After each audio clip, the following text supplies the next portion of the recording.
YouTube has only one s'mores indoors. Language. We have no need of those bad words. Children listen, or youngsters anyway. Besides, if you call up and use a bad word, I will have tonight's guest cast a spell upon you, and you'll not be able to reproduce nor even practice. And then only one call per show, that's the other thing. So, news today. Well, the first news is I had a bad car day. You ever have a bad car day? We had 2 cars up at the dealership for separate problems. When does that happen? Today. All right, so that's just my bad day. In Las Vegas, a bad day for a 777. I saw it in flames. It was an aborted takeoff. According to the FAA, the left engine was thoroughly on fire. More trouble for the 777. Who knows exactly what it is? Not, of course, the body of the craft. Probably the engine caught on fire for some reason. But I'll tell you, those are some lucky people, because about 5 more seconds or 10 more seconds, they would have been in the air, and it would not have been an aborted takeoff. It would have been an aborted flight, to put it mildly. The Obama administration would like to help its allies across the Atlantic with the escalating migrant crisis, but we are unlikely to open our doors to all those poor people that are trying to get across Europe and get to Germany. They're breaking through set-up barriers and that kind of thing to get where they need to go, and I guess they ought to just stop trying to stop them and let them go. The Kentucky County Clerk, who was jailed for refusing to issue marriage licenses to gay couples, has been released out of jail, 5 days behind bars. And, as I watched her, I thought, she's not going to change. So, back behind bars, we'll see. Again, in Kazakhstan, a mysterious black smoky ring. This thing is really weird. I don't know if you've seen it. Hovering in the sky, a giant ring, and then it slowly dissipates. What could possibly put a black ring in the sky, a perfect black ring, and then just slowly dissipate like it was smoke? Not a UFO. Well, in a way a UFO, I guess. Certainly unidentified, definitely for at least a period of time an object. And then this. This is just so gross. I got this email. Hi, Art. I'm sending you this email to show you something you might want to show your audience. I debated about it. Apparently, a hunter killed a wild pig with some kind of strange mutation. Why the guy opened the pig for cleaning, when he did, rather, he discovered that it had bright blue fat. And he sent very overly detailed photographs. And they're on my site now at artbell.com. Can you imagine sitting down in the morning to breakfast, maybe green eggs and blue bacon? Ugh. What would possibly turn a pig bright blue? And it is bright blue, I'm telling you. You've got to see it to believe it, and even then. All right, so I promised a witch tonight, and so I shall deliver. Debbie Anderson is a witch, working in the Blue Star tradition of witchcraft. I don't know what that is, but we're going to find out. She has attained the 3rd degree. I do know a little of what that is, and you should be wary. And is High Priestess of Keepers of the Reed Coven. Another reason you should be cautious. Debbie was born and raised on Maui, Hawaii, moved to Washington, D.C. as a teenager. In the 60s, along with so many others who were searching for life's meaning, she was drawn to witchcraft. In 1991, Debbie met Frank Buck, the founder and creative genius behind Magic Crafts Jewelers, the company that supplied hand-woven pentacles and other metaphysical jewelry to the huge neo-pagan community. 'Twas Fred who introduced Debbie to Blue Star witchcraft, neo-paganism in the United States, in many forms and shapes that witchcraft took. Fred also introduced her to me, Art Bell, and apparently earlier in life they would fall asleep at night while listening to this program, or me. The pagan festival circuit attracted practitioners of all persuasions, and Debbie learned a great deal about the magical practices of these disparate groups and incorporated many different magical applications into her own practice. In the 24 years since Debbie has embraced the more formal craft structure, I love that word, the craft. I don't know why. I guess it was the movie. I guess it's just short for what is so interesting. Pursuing not only the ritual part of the Wiccan path, but also the practical applied aspects of magic working and spell casting. Debbie is a former officer of the Covenant of the Goddess, an officer and member of the Liwa Gazoo. That'd be a lodge of co-Freemasonry. I saw everybody just wake up. La Droit Humain. And a criminal defense attorney practicing in Washington, D.C. So, I'm sorry, I didn't mean to laugh at that last part. It seems, I don't know, so... Right. Your conductor, Art Bell, will punch your ticket when you call 1-952-CALL-ART. That's 1-952-225-5278. Punch your ticket, all right. Welcome back, everybody. All right, going all the way now to the current center of drama in the world, Washington, D.C., and Debbie Anderson, witch. Hello, Debbie. Hello, Art. It is such a pleasure, and it is so good to have you back. Well, thank you for giving us the gift of you again. I had no idea you had listened years and years ago. Yes. Wow. Yes, my husband and I have been listening to you since we started dating, and it was 24 years ago. People are always doing this, reminding me. Okay.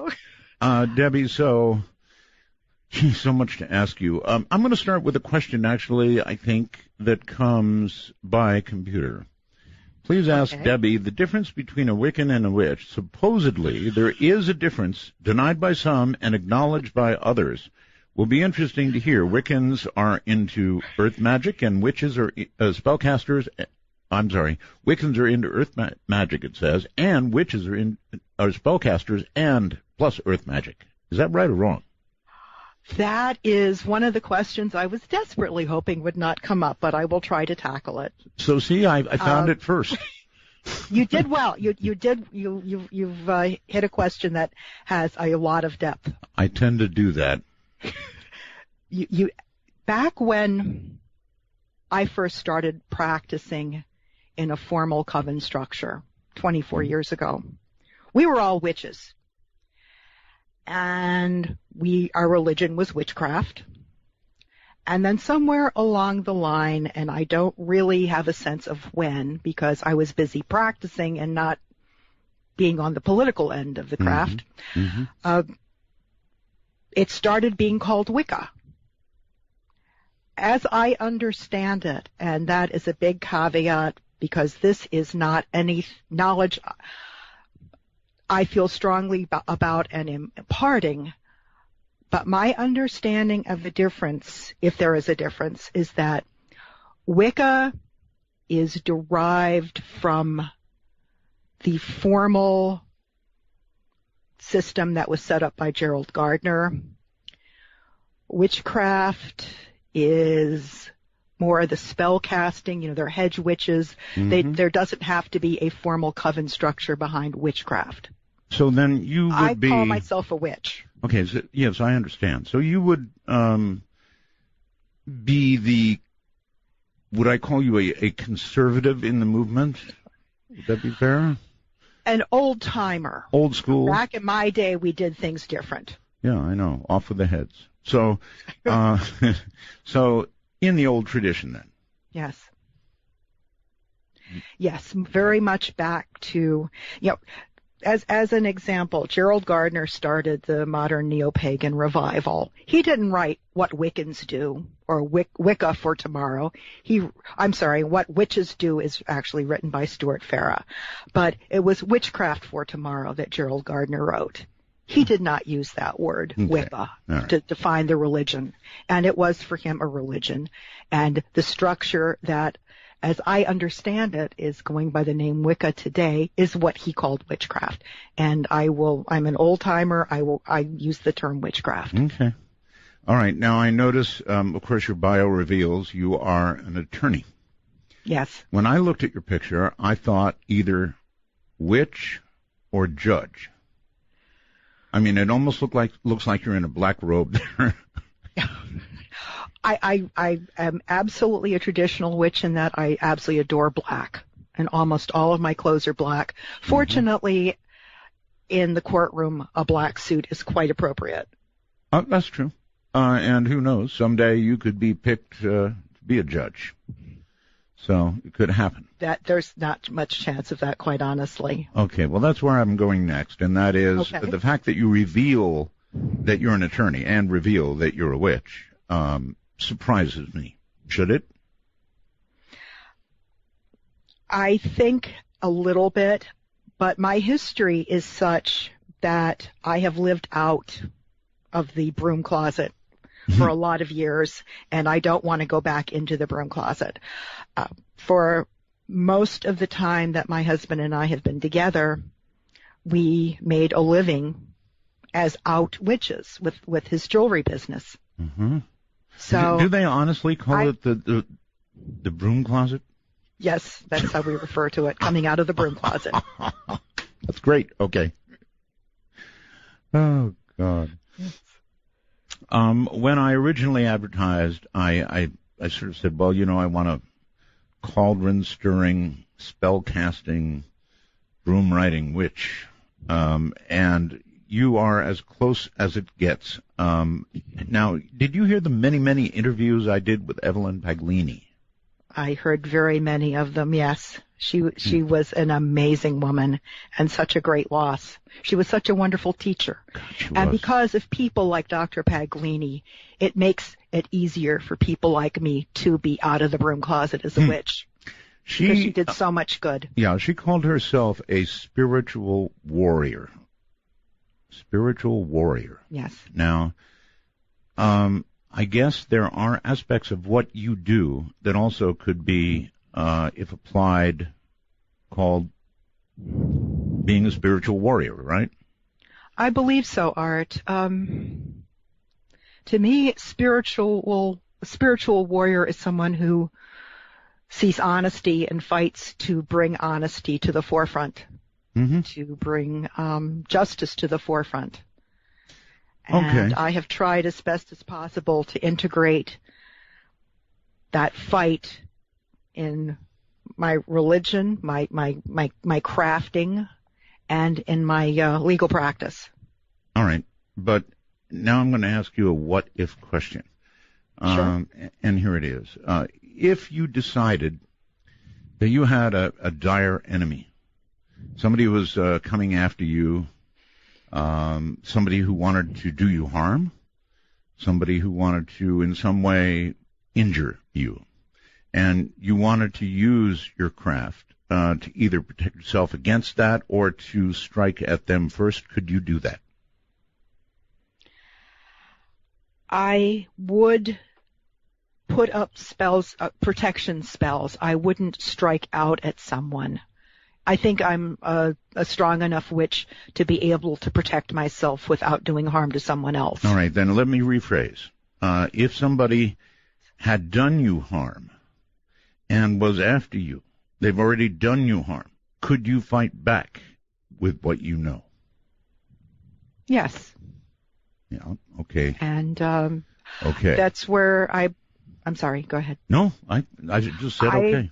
There's something in the common law that carries with me throughout all aspects of my life. There are two reasons There are two justifiable reasons to kill someone: defense of self, defense of others. I was talking about maimings more than killing. Oh, okay. But no, proceed. But I would protect myself. Could you? If I am being attacked, I could and I would, yes. Okay. Is it possible to kill with witchcraft? I certainly believe so. Oh, my. Yes. Okay. All right. That is a very, very, very serious power then, isn't it? Yes, it is. And fortunately, it's one that has to be developed over a long time. It's not something that someone can just get to, buy a book, read it, and be able to do. And it's a power that if you are good enough to actually do it, you are smart enough to very rarely, if ever, use it. Yeah. And to add to this, and send chills back right down the spine of everybody out there, you're also a Freemason, yes? Yes, I am. Very proud to be. And an attorney. Holy moly, and a criminal defense attorney at that. I was saying, jokingly, but I'm really not joking, if I was a criminal and I was seeking a defense attorney, I don't think I would be bothered one little bit by knowing that you were actually a witch. Now, is that the way you can kind of make it work? That's part of the way I make it work. I also investigate my cases thoroughly. I also fight with any tools available to me, whether it be a spell, a really effective motion. I'm always going to use spell crafting the night before a trial. Wow. To burn a candle and ask that my client be given every advantage, consideration possible. Yes. And how many judges who were looking like they were going to rule against you had strokes before they could? Oh, no, none. None. Okay. Go ahead. I don't believe in lashing out and doing harm. I believe in protection. We're starting to get a little interference from something. I don't know what it is. Probably based on the nature of our conversation. But that is quite possible. Could we possibly be lucky enough to have a call from JC this evening? JC, huh? You're breaking up right now, actually, which is really weird. I have no indication that we've got a bad connection. That is very strange. It's okay. Let us reconnect. I will call you right back. Okay. Huh. Wonder what that could have been. Let's see. I said I'd call her back, and now she's somewhere down my list. All right. This is going to be tough. Interesting. Well, this is what happens, I guess, when you have Skype. On the plus side of Skype, you, of course, get really, really good quality audio most of the time. But then all of a sudden, you get something like that where it just goes weird on you. And there's no way to know why or anything, but she'll be back any second. Actually, I attempted a call and it didn't go through. So, let's see. Something's going to have to be reset, I guess, on her end. I can try it this way. Let me see. There is yeah, here it is. Try it this way. Strange. Really strange. Skype is amazing. Of course, again, the nature of what we're discussing right now might be bringing this on. And no, still we have no answer. We are calling and not getting... The person whom you're trying to reach is currently unavailable. Really? Please leave a message after the beep. All right. Whoa, that beep hurt. Hi there. You're going to get this a long time from now, Linda. I tried calling you, and you weren't there. So I'm going to try your landline number, and I'm going to do that after we take a break. So if somebody would like to make a call right now, I think I'll take a call and see. See, that's what I get. So is this going to be my night? We'll try to call again. Really weird stuff. Really weird. You all heard that developing, and it just got scratchier and scratchier. Really weird stuff. So we're trying Linda again. I think what she's done probably is that she's gone to a landline. You know, The person whom you're trying to reach is currently unavailable. Yes. Thank you. All right, let me try it this way. I can actually call on the air, I think. So I'm going to do it. No, I'm not. I'm going to take a call from this person. Hello there. Well, hello there, Art Bell. Hi. My name is Sharon. I'm calling from Winnipeg, Canada. Okay. Well, I'm just using you to Sure. take up time between now and the break that's coming up when I can get my guest back. Well, interesting, very interesting guest. And by the way, I just wanted to thank you very much. Now all the I phones are was one ringing. of You're not the one who cast a spell and put the noise in there, were you? I hope not. I hope not too, because I think I mentioned at the top of the show what would happen. Well, no, that was bad language. Go ahead. Anyway, you called. Yes, and I wanted to ask her a question, but I just want to preface before my question, if I can, I wanted to thank you for having me on as one of the jurists of Truth or Trash. I had a blast. Oh, is this Sharon? Yes. Oh, right, Sharon. Well, I'll have you back. We'll do it again. I really enjoyed your voice and your verdicts, I might add. Well, thank you. I really enjoyed the whole thing. Oh, good. And the other thing too, Art, I wanted to share with you. You know, I'll have to share this with you, to be honest, very quickly. When I realized that you had returned, Yes. reemerged, I don't know why, but for some reason, this was an instantaneous smile came to my face. Yes. Well, And that's what I do. I don't return. I re-emerge. And I think what it is, and I think I'm reflecting the sentiment of many, I think what I missed was the conversation, not so much a well-scripted, polished format, which I'm sure you have, but I just miss this type of conversation that you have with your guests and with the callers.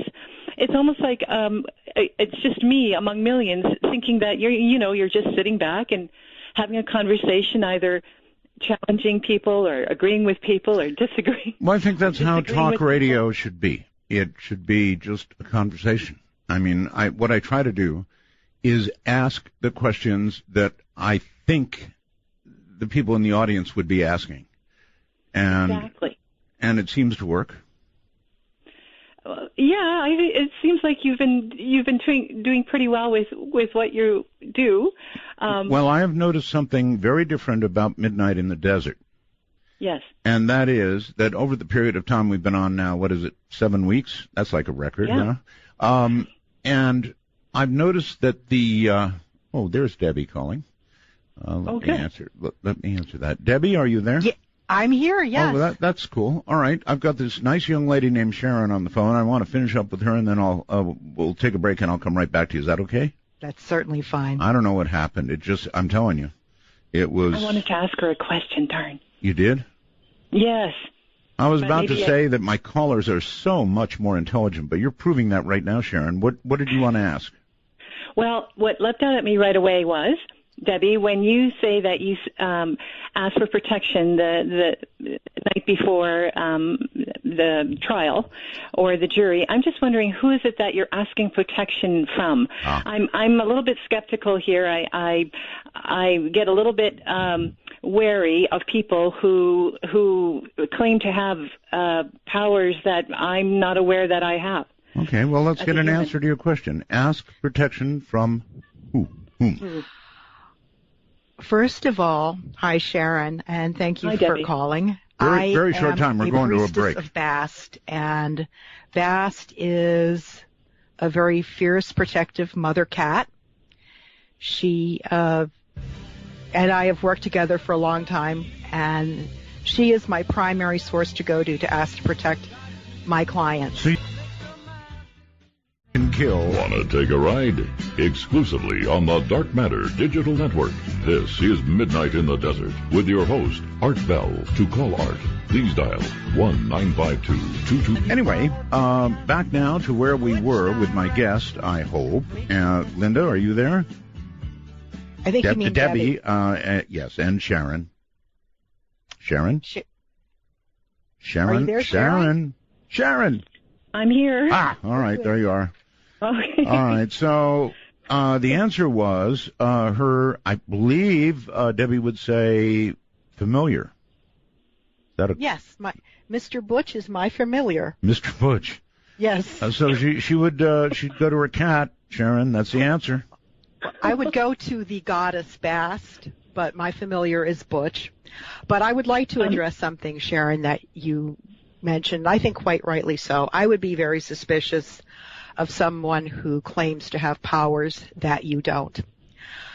I see the power, if that's even an appropriate word, as something that we all have.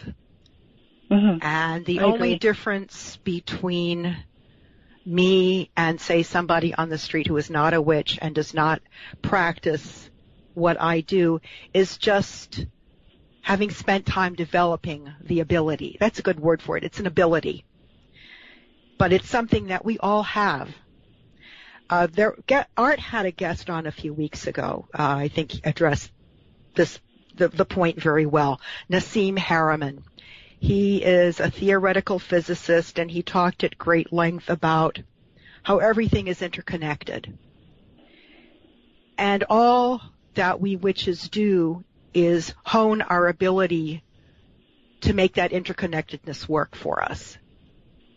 If I take my hand and push at the air, it's not just going to push at the air that's touching my hand. There's going to be a ripple effect down the line. Oh my! And that's what I'm agree. talking about. Just being able to use those kinds of energies. Sharon? I think Art, if I may, and I'll hang up and to listen to the answer because I know you have a lot more questions. But I think what kind of struck me as, oh, that's kind of unusual or odd, is I have the ability to hurt somebody. I have the ability to even kill somebody. But that's a choice I make. I have the free will to make that choice. One consequence would be very bad and would be bad for the other. So when Art gave you a what-if scenario where you could actually hurt someone with this spell or curse, I'm thinking to myself, well, that's a choice that you make. I don't agree with your choice. You're free to make it, but I don't think it would be of benefit to anybody. What I would do, my first instinct to answer that question would be, well, I would let it go, or I would forgive. Sharon? Yes, Are you a witch? No, I'm not. Okay, so you'd be using a gun or a knife. Poison, maybe. To bring harm to someone attacking me? Yeah. Well, I wouldn't. I don't own a gun, and I wouldn't have a knife on me normally. I would fight like anything. I would fight like hell. Yeah, you could say that. And but that's all I would be able to do. And then Got it. And ask for and pray for help. Pray for some type of help. 911. But not to think that I alone. What makes me think that I alone would be able to do something? I understand. Extraordinary. No, Sharon, I get it. But my guest does. Thank you, Sharon. Was actually a good call. I thought she was headed down the road of either telling me she was a witch or that she had, lethal weapons. So, but with witchcraft, you actually can accomplish these things, and that is what I call a serious witch. And I've got to say, you are a serious witch. You said 24 years at it? Yes. Okay. 24 years All right. in a formal coven structure. Yes. And Covenant of the Goddess, an officer and member of something. Is it Louis Guazou? Louis Guazou. It really Yes. is that. Okay, Louis Guazou, Lodge of Freemasonry. How does Freemasonry, before we get back to witchcraft, fit into witchcraft, or does it not? It does. Oh. Gerald Gardner was a member of Le Droit Humain. He was initiated into Freemasonry. One of the things that I wanted to pursue with Freemasonry was how much effect did Masonic ritual have on what Gardner crafted as Wiccan ritual. And I have been able to explore that. And that was the beginning of my interest, that and also the fact that my father and my husband are also Masons. But I stay because the fellowship is very important to me.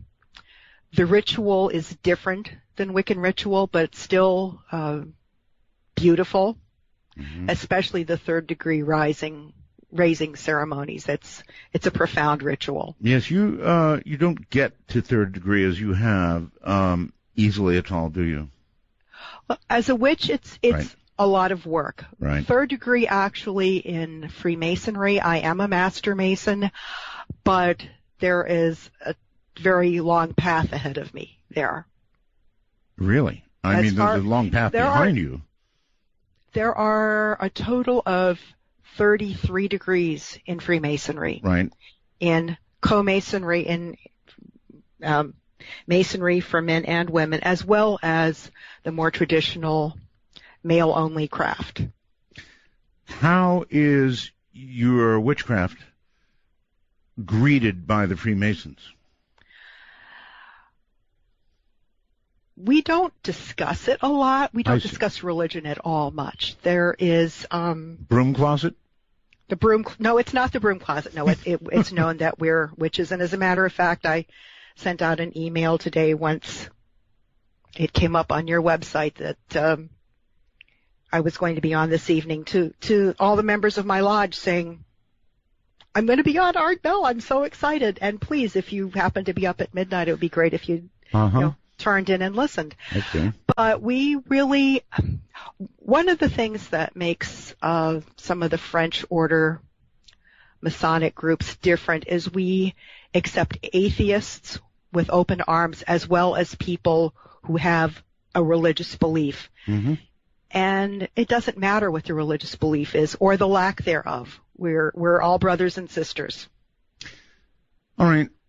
You said you would go to your cat if you wanted. I would go to Bast. Yes. Yes, the goddess Bast. That's right. All right. So,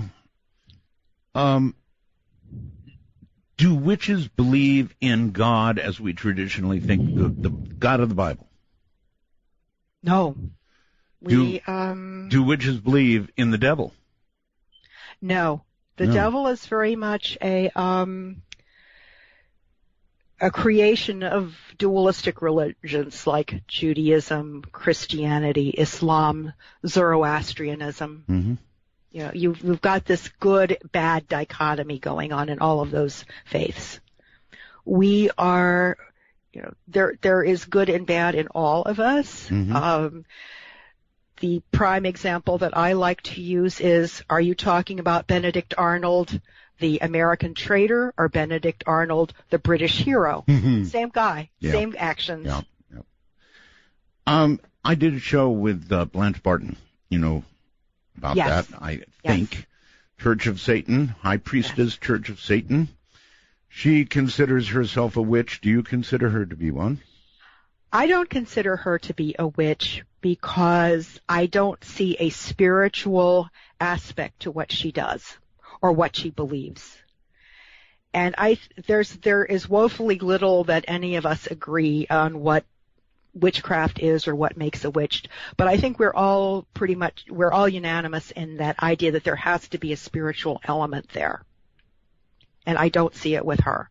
I thought she was a fantastic guest. She was, and I guess you heard my reaction, and it was a delayed reaction. It was a very, I rarely have such a reaction to a guest as I did to her, because when I interviewed her, she was articulate, she was smooth as silk, and I sort of sat here in a trance, not quite, but close, as I listened to her, and then I went home and I thought about it, and people said, "Oh man, that wasn't a scary show at all. That was awful. It just wasn't scary." And then the next day, when I thought about it, I thought,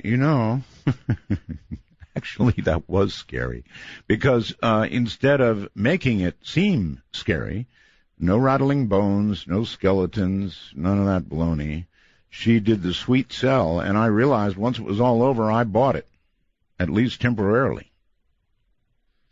She was extremely articulate and a very good voice for her path. Oh, yes. Absolutely.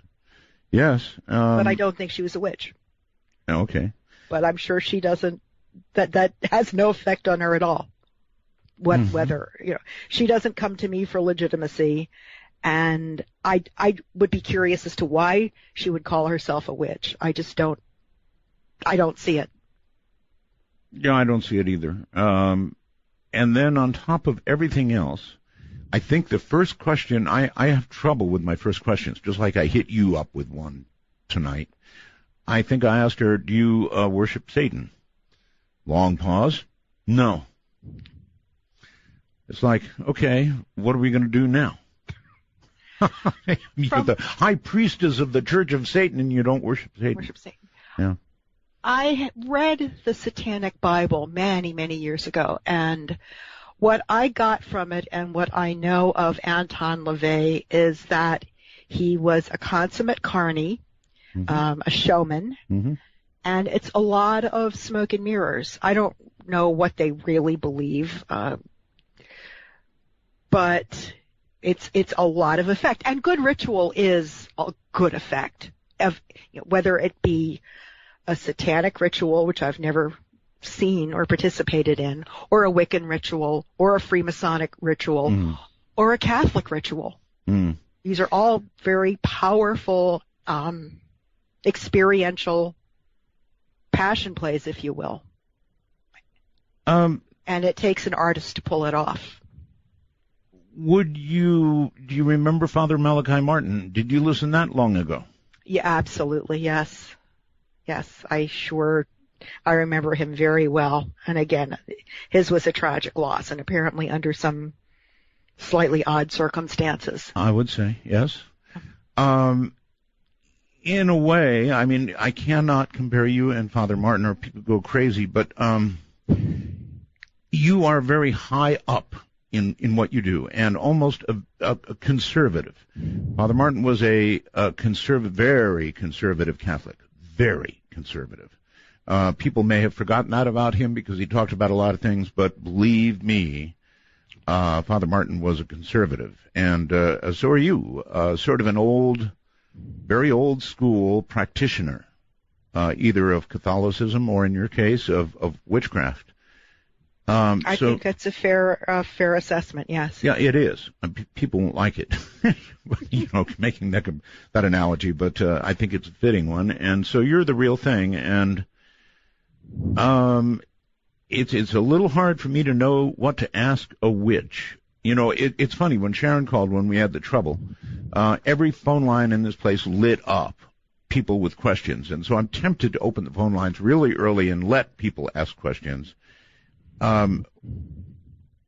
If that wouldn't bother you. Not at all. Oh no, I'd be glad to, whatever I can do to serve. Let me ask this. If somebody came to you, and I'm not suggesting that you do this because I know you don't help people in the same sense or way that Evelyn Paglini did, but if somebody came to you with a real problem, would you or could you give them advice from the position you're in, or is that something you avoid?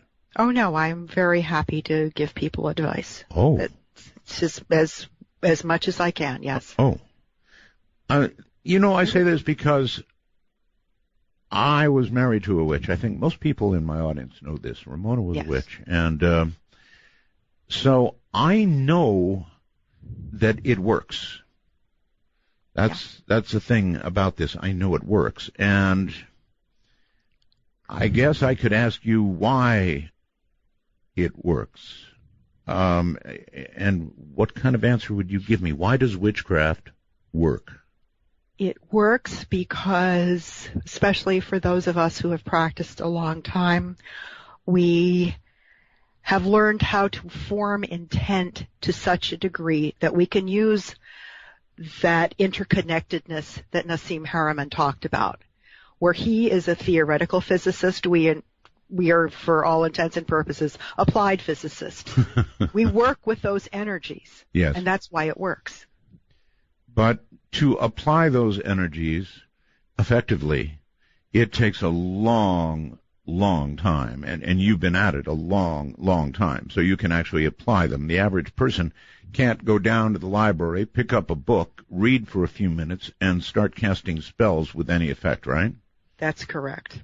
Well, that's what I thought. Should witchcraft scare people at all? I don't think so. I think we are a really sweet bunch. A sweet bunch. Gosh, not with some of the witches I know. We are a goddess-loving, earth-loving, spiritual people who love our mother and who love your mother. We love our mother, Mother Earth. Mother Earth, okay. And we try to do as best for her as we can. And I don't think we should. We don't start wars. We don't kill people in the name of our religion. Okay. I'd say we're probably some of the most peaceful people around as a religious group. Okay. So I've got a lot of experience, Debbie, with groups, right? Mm-hmm. Groups like church groups or, I don't know, baseball fans with, kids playing softball and stuff, Little League. Internet groups of all kinds. And a coven is a group, and you're in a coven.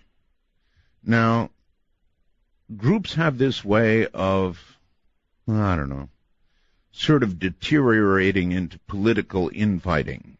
And I would imagine that would be true even in a coven. Would I be right? Yeah, you would be absolutely right.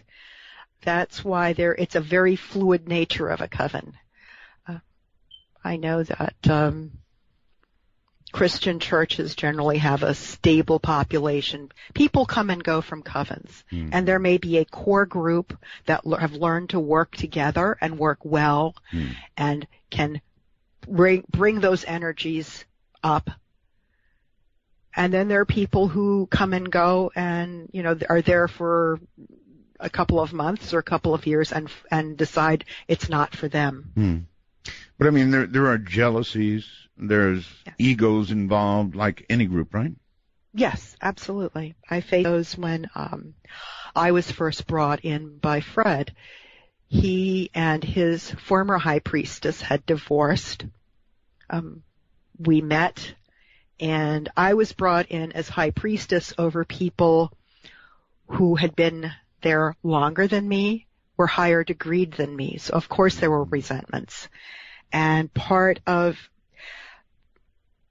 what I needed to do very early on was to reach out and to let people know that they as individuals were very important to me.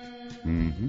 That my status should not in any way lessen them, and that to be a good high priestess, I really needed them. All right. We need to break here, so hold tight. Go that after this show, there is a group that follows this show. Can't think of their name just off the top of my head, but I know they put a message in here saying they somehow hooked you into coming on after and answering sort of after show questions. Is that right? Yes. I open for anything. Really? And did you get the name of the group? No, I didn't. Oh. Huh. Well, I'll look around for it. It's somewhere on here, and when I get it, I'll put it up. I should know it. They're a group that follows the show, and so it'd be pretty cool that that you'll do that, and I appreciate your doing that. They are an Art Bell group, so that's very nice. So anyway, when people meet you, people on the street, people who don't know you and then find out about you, and since you're out of the broom closet, they do find out about you, I guess. If I were to casually begin reading about you on the Internet, would I learn you're a witch? I'm trying to think. Certainly it's possible, obvious on my Facebook page. I have listings under LinkedIn and also on Avvo, which are business sites. I don't think so. Actually, I don't think so. It's not something I push in that way. But I don't hide it, but I don't say, "Hi there, I'm a witch." You know, it's not part of what I do when first meeting somebody, or my very shallow public face. So, you know, somebody looked you up on Facebook, they'd become aware, but otherwise you've got a foot in the broom closet, sort of, or did, till tonight maybe. I guess so, yes. But it's not something I would ever hide. My husband and I were actually, a group wanted to photograph us for an animal rights activity, and the photographer wanted me to put my pentacle inside my clothes, and I refused to. Really? Yes. I wear my pentacle out when I'm in court. I also wear my Masonic square and compasses pin when I'm in court, and people find that very surprising because I guess in some circles... Or intimidating. Well, being a woman and being a Mason seems to be more of an issue in some circles than being a witch, quite honestly. Huh. I don't know what that's about, but that's just been my experience. Okay, so here we go. Nick says, Art, I'm a tax attorney, and I also practice witchcraft. I routinely deal with clients of various faiths and often have difficult conversations about the intersection of my beliefs and profession. And he's asking how you deal with that.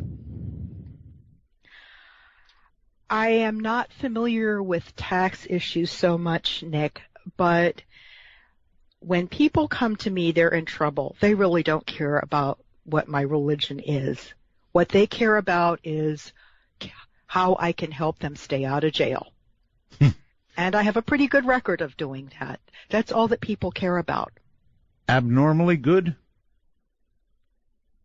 I like to think so. I will say that I'm very proud of the fact that since the Heller decision was handed down by the Supreme Court, I've had about 2 dozen gun and ammo cases here in D.C., and I have won every one of them. Wow. That also has something to do with the fact that D.C. is crazy in some of the cases that it prosecutes, but yeah, I'm pretty proud of that record. They're pretty tough on guns in D.C., right? They're pretty tough on guns, but honestly, some of the charges that are brought are ridiculous.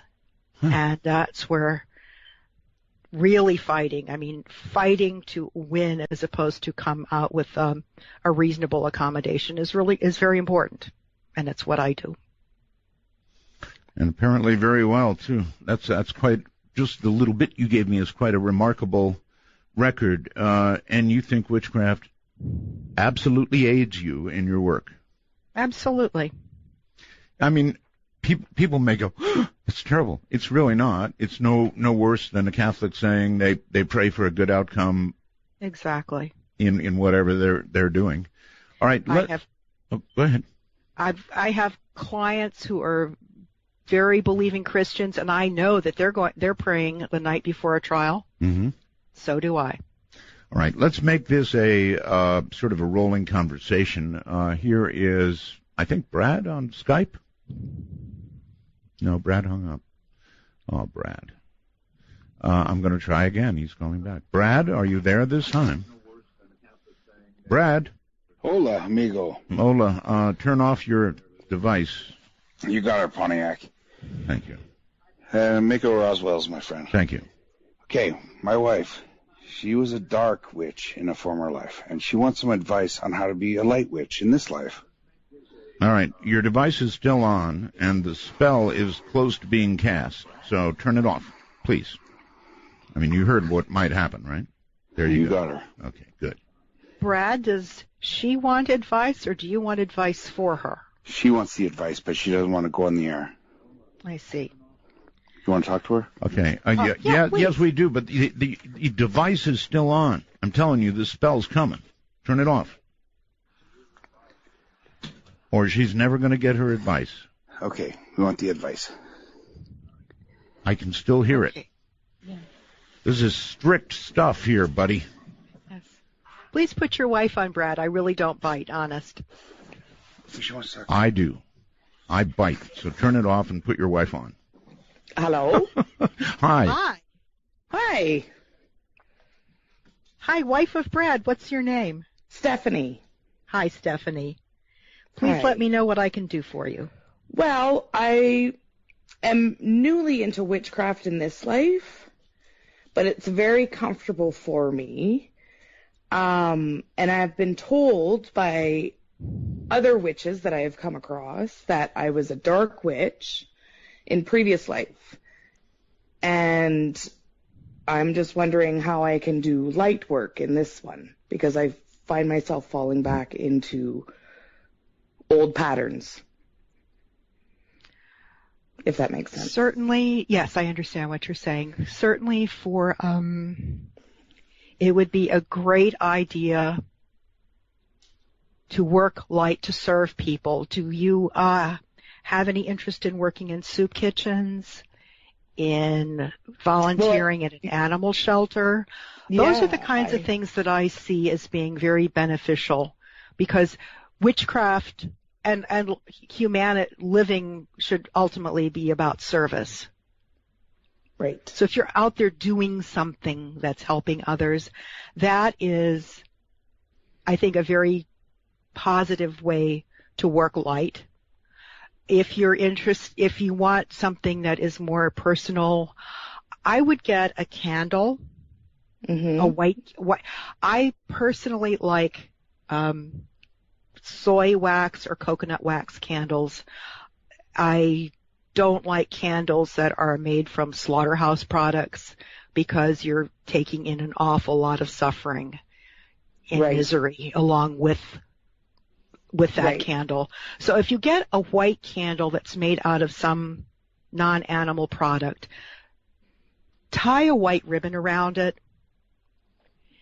Okay. And if you can get a piece of oak, fortunately we have the internet these days and we can get anything online. Right. Oak is about power and strength. And burn that candle in a private area and just concentrate on all the good qualities that you have. Okay. And concentrate on the fact that you have come back to witchcraft in this lifetime. Okay. And you're seeing its positive, beautiful aspects. Yeah. So those are the two things that I would do. Service to others and peace and healing for yourself. Okay. Excellent. Thank you so much. Right, thank you for calling, and thank you. Feel free to call again. Now, there inevitably are people like this, people who are telling me, Art, you're being tricked again. Being tricked actually by Satan himself, says Larry. This witchcraft, as you call it, is Satanism. Want to respond to that? No, I'm not a Satanist. I don't believe in Satan. I don't believe in that evil dark side. To be a Satanist, you actually have to be a Christian or a Jew or a Muslim, because those are the religions that believe in Satan. Sorry. I know, that's why I made that the first question for Blanche Barton. Yeah. Because I was going to go right there. You can't believe in one without believing in the other, but she was too smart for me. She hit me with a no right away. Just almost broke my heart. All right, so that sounded like really good advice. Service to others, all good stuff, and it really does work. But when you're faced with, well, all right, let's look at your work. When you're faced with defending a criminal, an alleged criminal. An alleged criminal, yes. Yes, thank you. Now I really know you're an attorney.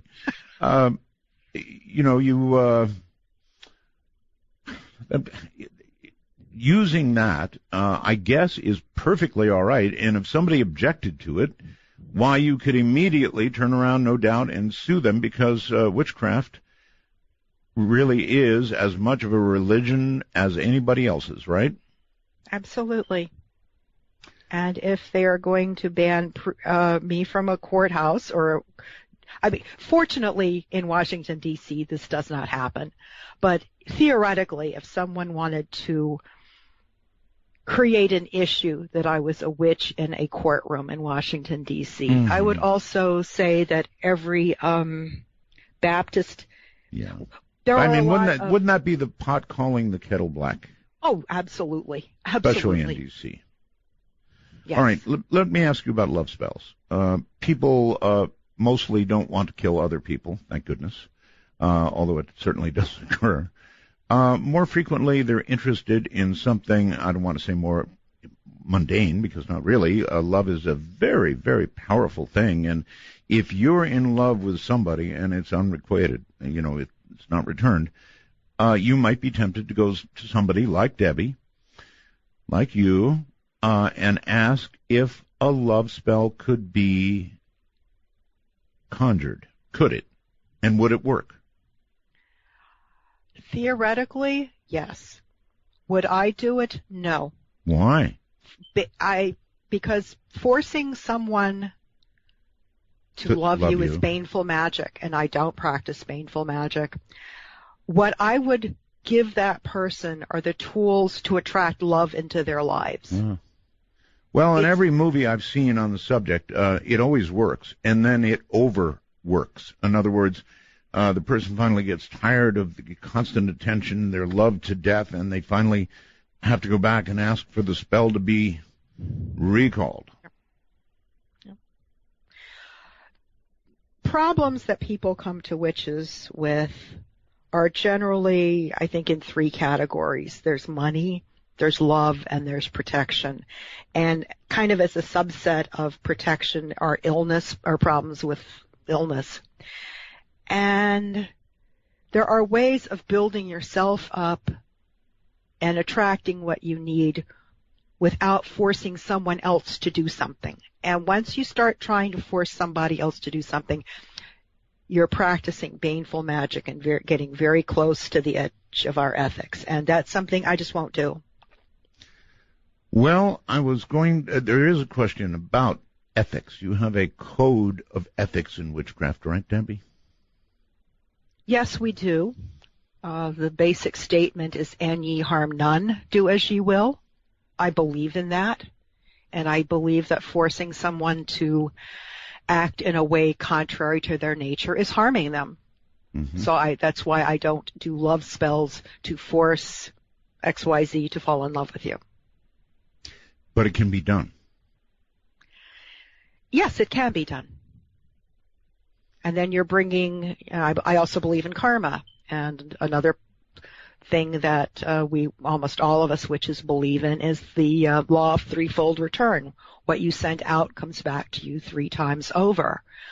I don't want to take that heavy karmic burden on myself. I don't want to do something that is going to stab me in the back later down the line. Is there any way in witchcraft to prevent or mitigate that karmic return that's going to come to you no matter what, or is there a way to mitigate it if you're way high up in witchcraft? I would say a lot of prayers, saying how sorry you are, that you did whatever you did that is putting you in fear of your eternal soul being in a great deal of trouble. So you believe we have eternal souls? Yes. Late at Remember, when calling Midnight in the Desert, let the phone ring until answered. These calls are unscreened for your listening pleasure. Call 1-952-CALL-ART. That's 1-952-225-52. Technology. And all I can tell you is this. I have had a really bad back all my life. You know, the kind of back where sometimes you can't walk and it bothers you every day. That kind of bad back. And this LED technology, as I said in the ad, tain't cheap, but it works. It's the only thing I've ever actually found that does.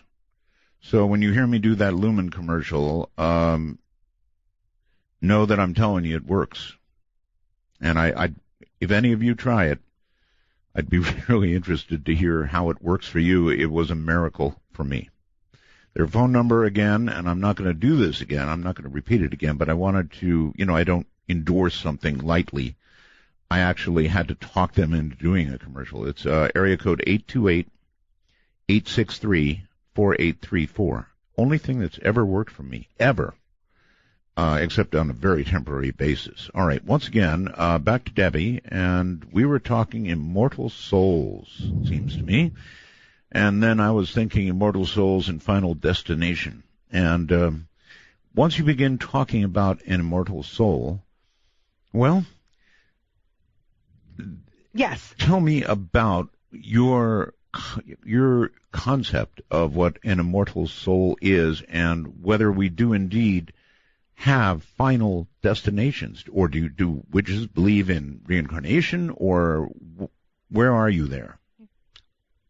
Most of us do believe in reincarnation. One of the ways that we differ in our outlook on reincarnation, say the difference between us and, say, Buddhists or Hindus, they are trying to get off the wheel of life and death and rebirth. Right. We like it here on planet Earth. We're not looking to get off. We're looking to learn lessons and have experiences and hopefully be better to our fellow human beings and other non-human animals. But we're happy where we are.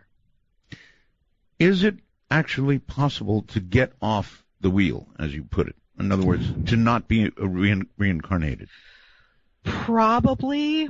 I think so. My understanding is that there are a few Buddhists who have achieved that status, but that's not something that we spend a lot of time with. Probably like sitting in a Chevrolet dealer's waiting room, You can have coffee and you go, thinking back to earlier in the day. Yes. So if you're not reincarnated, then what? Is there a heaven? Is there a hell? You don't think so, right? Or do you? There's some sort of afterlife. I presume I will find it when I get there. If I can explain it this way, and this is not to pick on Catholics because I love Catholics. I find a lot of similarities between Catholicism and witchcraft.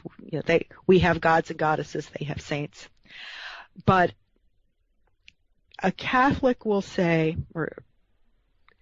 God is unknowable, and then spend 500 or 1,000 pages writing about God. We say the goddess is unknowable. Do you have another question? All right. So we're very much about in the now and not worried so much about what happens afterwards. And you're both very much into ritual. Yes. Oh, yes. Ritual just transports you to another place. I love good ritual. Absolutely love it. Probably don't have good stained windows, though, huh? We don't have good stained windows, but we have great trees. Great trees. All right. Let's make this a rolling conversation. Barbara on Skype. You're on the air with Debbie. Hi. Hi, Barbara. Can you hear me? Yes, we hear you. I hate to ask you that. Okay.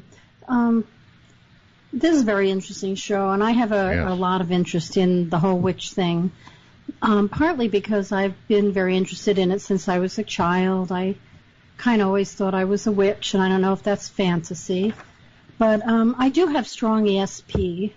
I live by it. I have dreams that come true on occasion. I have a lot of interaction with ghosts, and I don't know if that has anything to do with witches or not, but I listen to their advice. I'm never sure if that's what I'm doing. You listen to the advice of ghosts? Yes. I have had... Well, let's ask Debbie. Debbie is... Well, my question is, let me get to this real quick, and then you can ask that. All right, sure. Is there anything, and I'm a Christian, and so I'm very uncomfortable with all of this, but I've been told it's your natural abilities. Is there such thing as a natural witch? Okay. Thank you. You're welcome. Natural witch. Yeah. There are certainly people who have a greater ability than others. I think we're probably all natural witches if we decide that we want to enhance certain abilities. Okay. But if you want to hone that ability, if you really want to get good in witchcraft, it requires many years, if not decades, right? I'd say many years, absolutely. Many years, sure. Okay. It's like, a neurosurgeon doesn't read a book and then go operate on a brain. Okay, it takes many years of study of the body, many years of working under an accomplished neurosurgeon in order to be able to do that yourself. Right. So my question was going to be, is one destination for the immortal soul possibly becoming a ghost in your view? As I understand ghosts, they are the soul after a person has passed over. I'm not sure why they would want to stay in that state, but it's not for me to judge. Is it possible for that to be their end goal? Yes. Well, one would presume that nobody really wants to be a ghost. I mean, if you believe in all this, then you want to go to heaven or you want to be reincarnated. You definitely don't want to go down. And so a ghost is kind of I just wondered if witches embrace, or witchcraft embraces the possibility of ghostliness, even if only temporarily. Can a spirit certainly, yes. So a spirit can be trapped. A spirit can be trapped. I'm sorry? A spirit can be trapped. Yes. A spirit can feel that he or she has unfinished business and for some reason wants to finish it now as opposed to coming back with the people that they have unfinished business with. All right. I believe in group reincarnation, not individual. We come back together. All right. Hold it right there. We're going to take our break, and we'll talk more about reincarnation. Stay right there.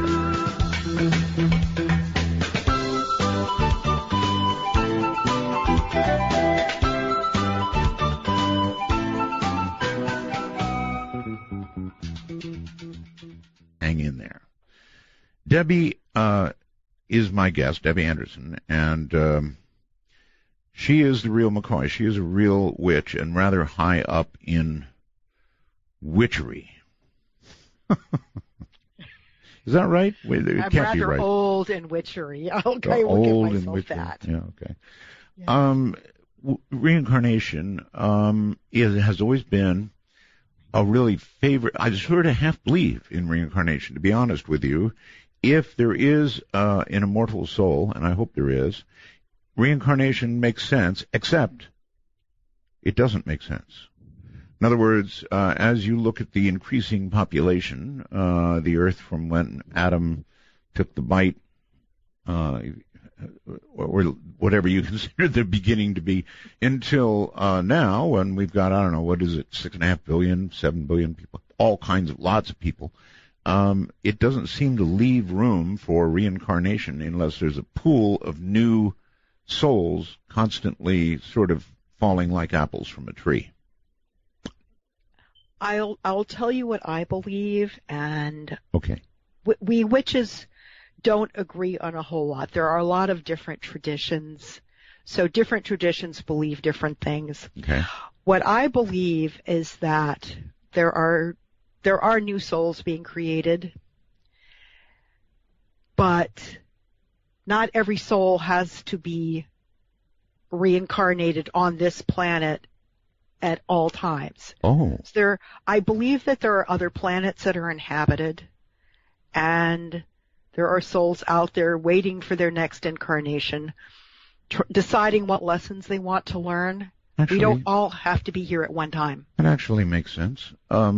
It makes sense that out there, among all those little dots of light you see, those are all suns, planets going around them. So there probably is life out there. And is there something in control of it all, like God or like a maker?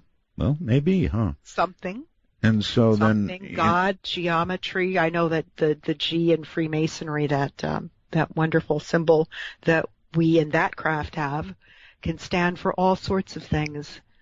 And I believe in some unifying force. Okay, Debbie, then it does make sense. In the larger picture, if you believe life is out there, as you just suggested, you don't always get reincarnated on Earth. Makes sense. So it rips that part of my objection away to reincarnation. Let's see, what else is there? Oh, yes.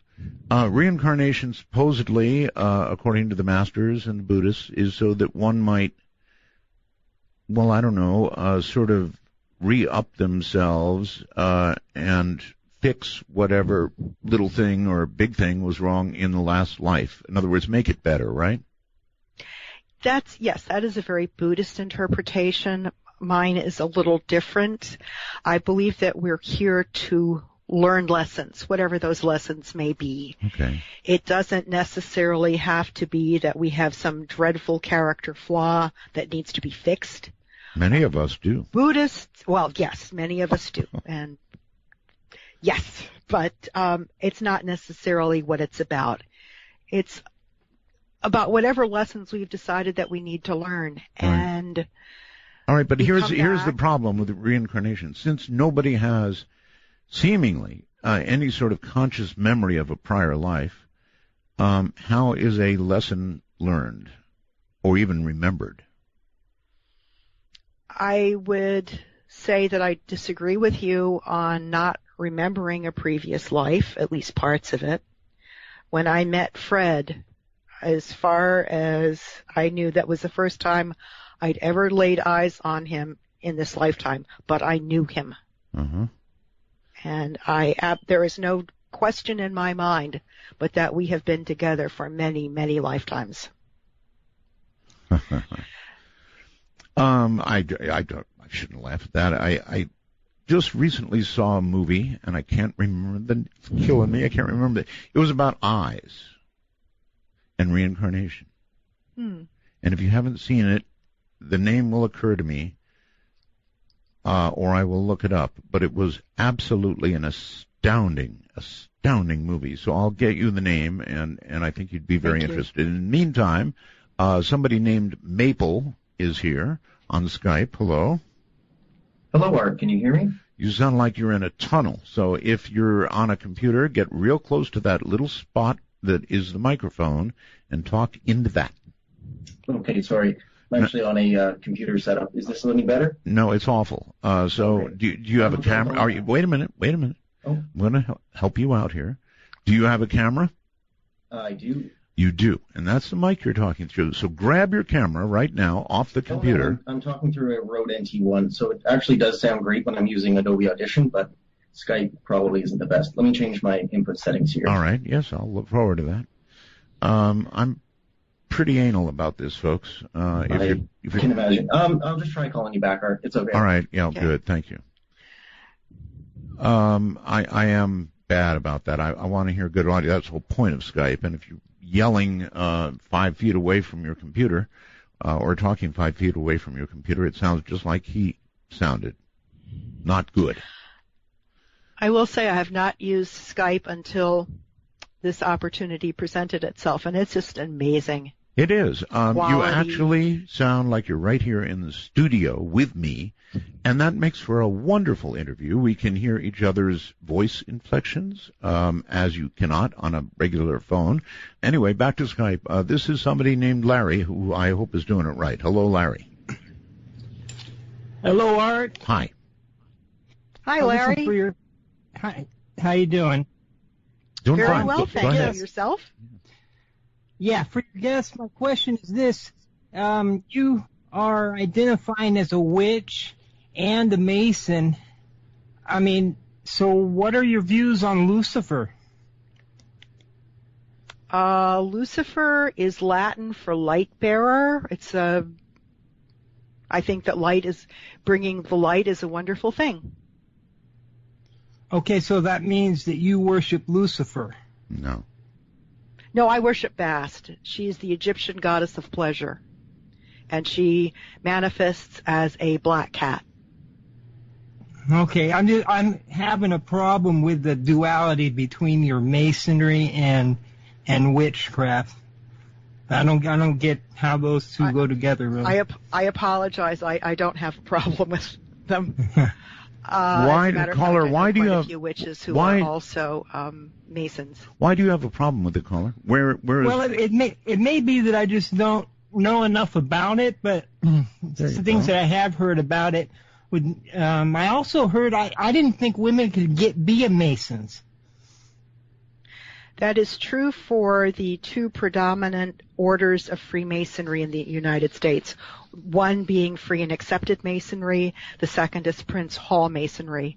I am a member of the order Le Droit Humain, the American Federation.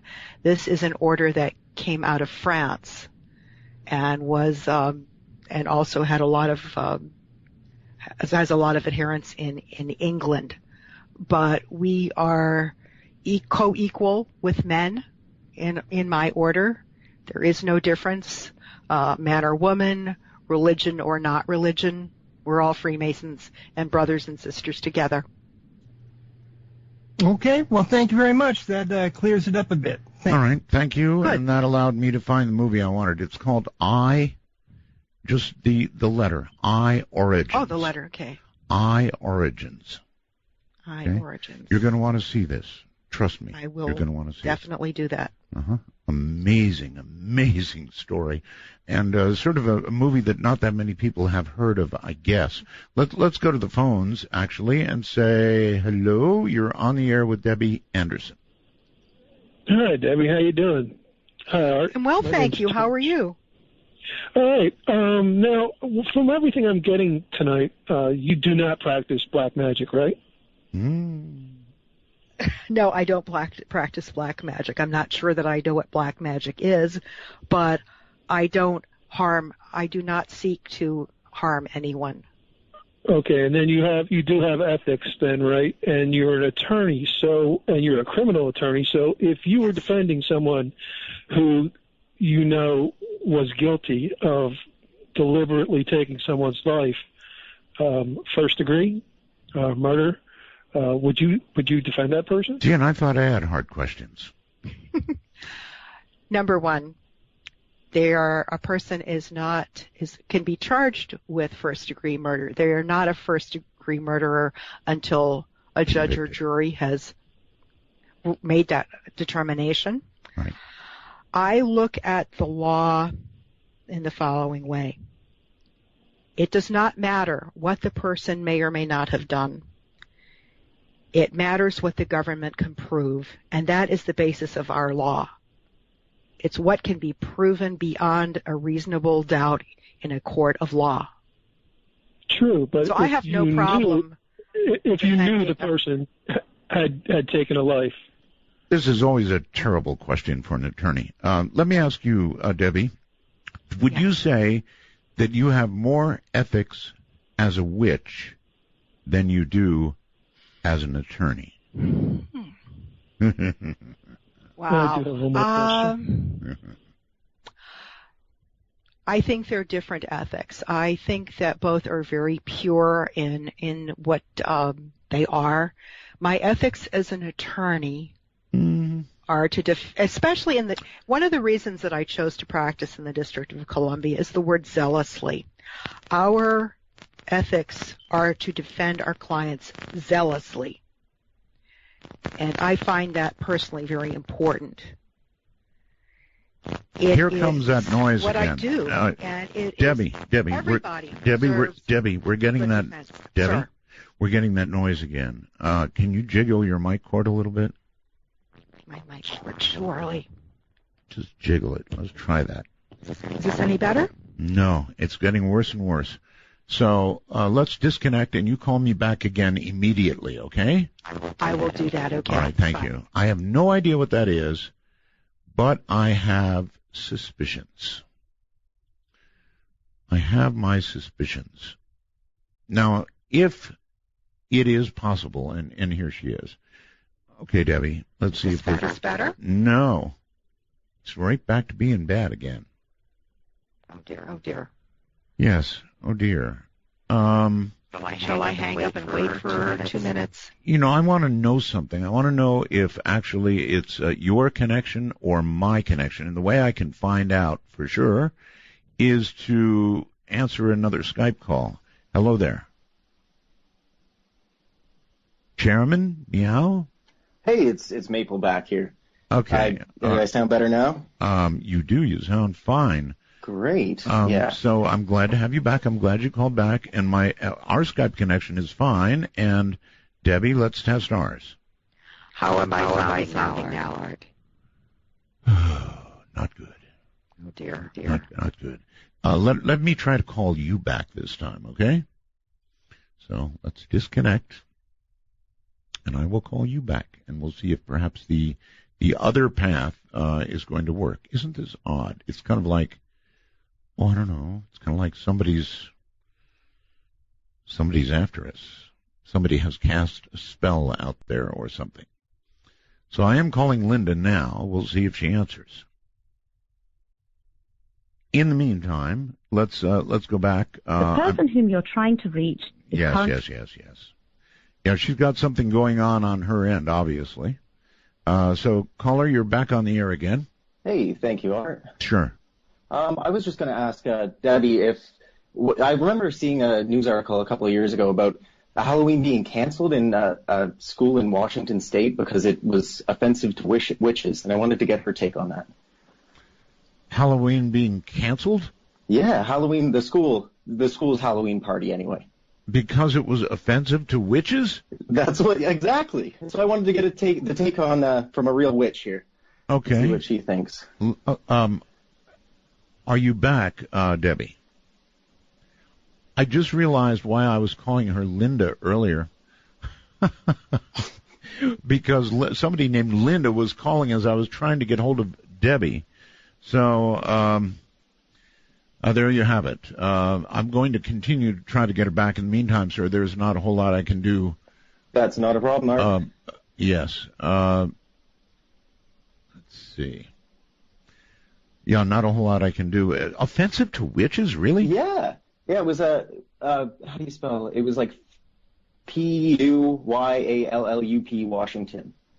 Puyallup, Washington. Puyallup, yeah. I'm familiar with it. All right, well, hopefully if she's listening, we will get this connection back one way or the other, and she's writing down these questions, and we'll respond to them. Thank you. Awesome. Thank you, Art. Right, take care. And that's the way you do it. Get close to the computer, get it set up, and you're all set. Now, I'm seeing it suggested to me that she unplug the USB headset that she's got plugged in and plug it back in again. Maybe it is a USB-connected problem. Weird. On the phone, you're on the air. Hello. Yeah, I was just curious if she had ever dealt with the demonic, any possession in her travels. Well, you know what? She said, I hate to answer for her, but she doesn't believe in the devil. Yeah. So I kind of doubt that she would have. I mean, there would be bad things, I suppose, that you would have to deal with, but she actually doesn't believe in the devil, so I doubt she had to deal with demonic presence. Okay. Or if she did, she'd be reforming her opinions, right? Yeah, I hear you. Have you? Me? No. I've had a few women that I was very suspicious about in my life. Amen, brother. Right. Yeah. Thank you for the call, sir. Take care, Art. Take care. Yeah, a few women in my life. They were not at first, of course, but eventually they seemed somewhat demonic. Hello there.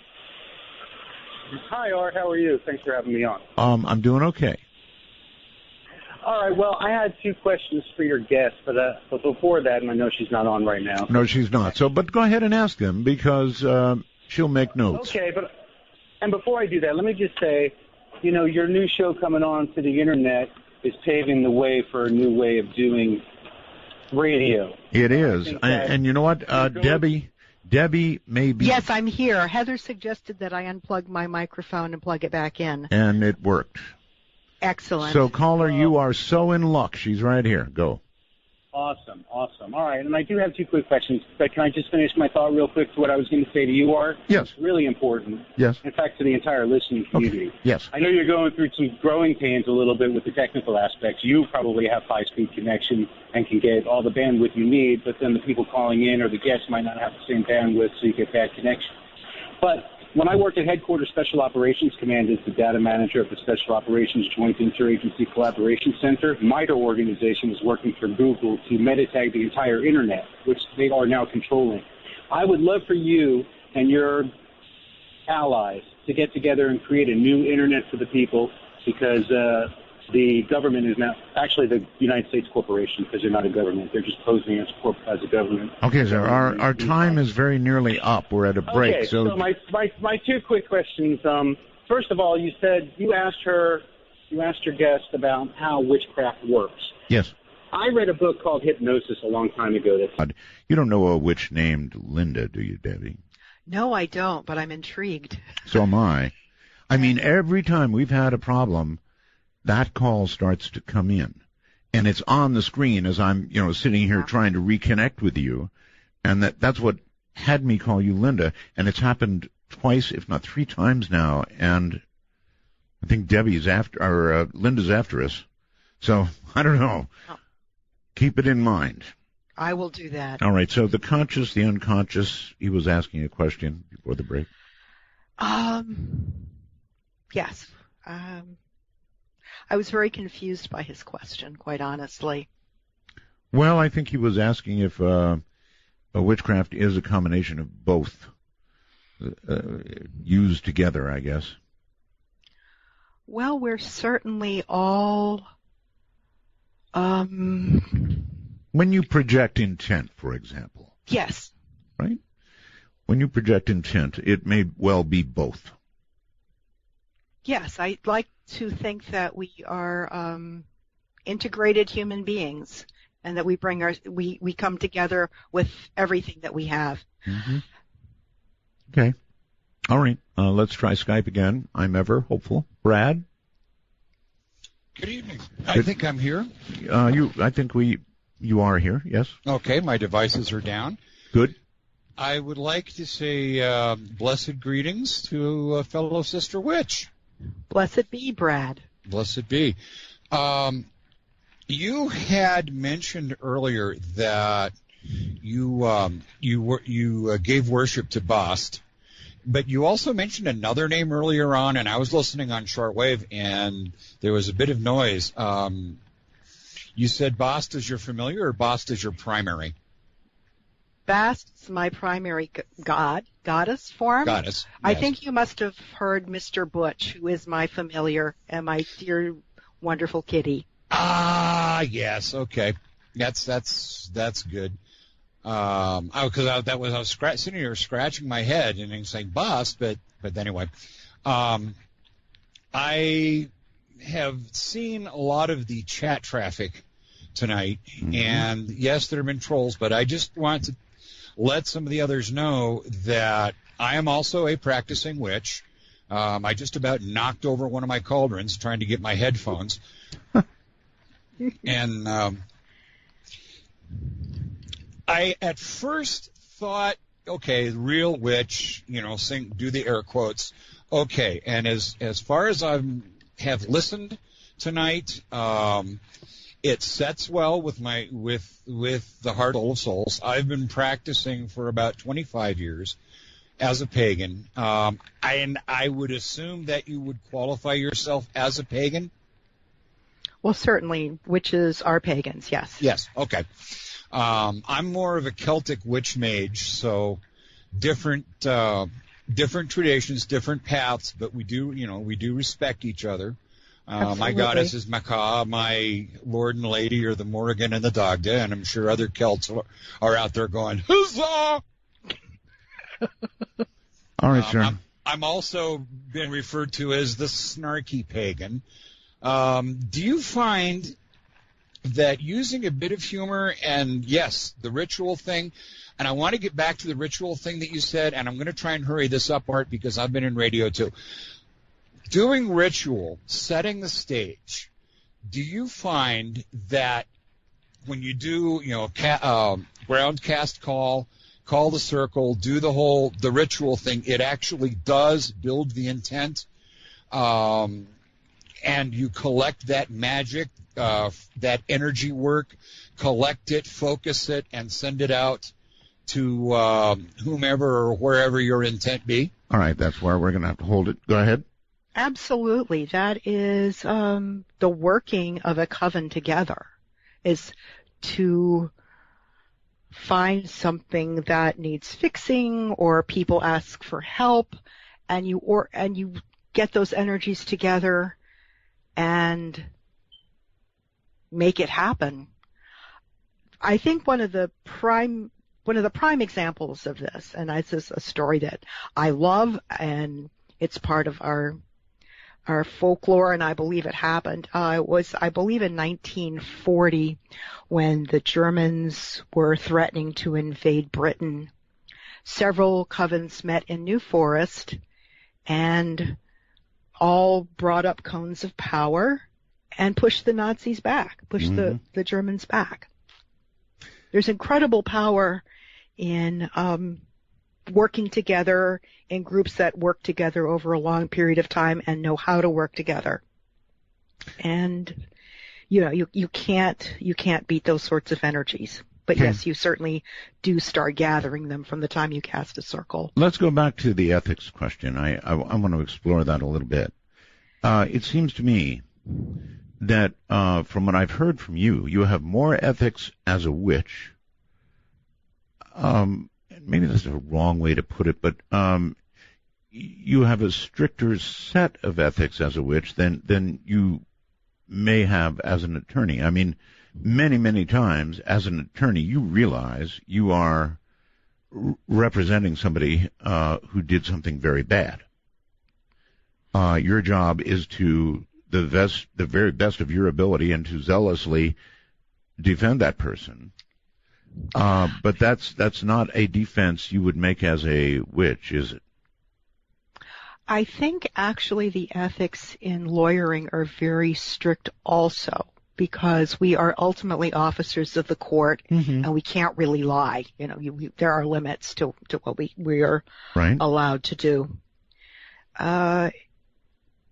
Again, I think it's the idea that you don't harm anyone. That goes with both.